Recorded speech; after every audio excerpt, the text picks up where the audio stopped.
foreign trade. Until 1869, if the Britishers were to travel to India, they had to travel all around the African continent before landing in India. But after 1869, everything changed. What happened?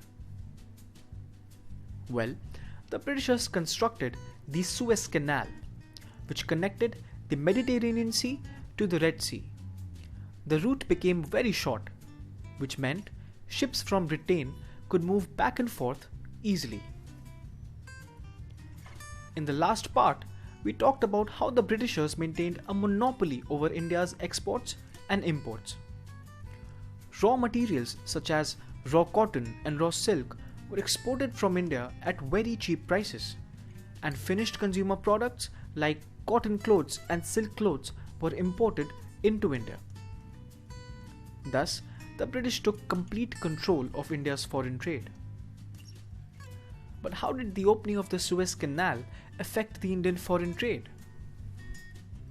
Well, the Britishers could now export cheap goods from India faster and cheaper. This did not result in any sort of wealth into India. In fact, the opposite happened. Several essential commodities like food grains and clothes were not available in the domestic market.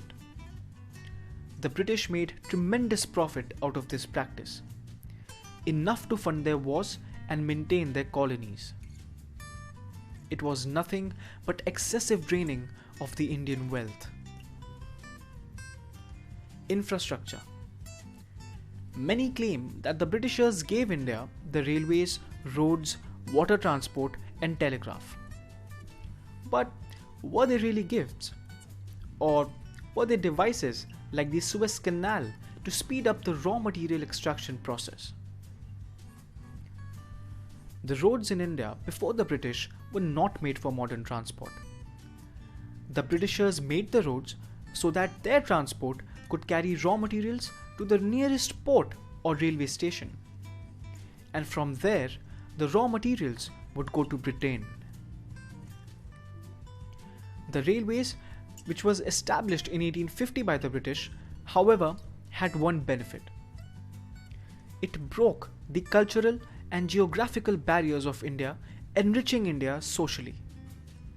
But this came at a cost. The Indian agriculture got commercialized, which means the crops which were grown according to the demand of the British and not the native people. This affected the self-sufficiency of village economies. Hence, the social benefit that happened was overshadowed by massive economic losses.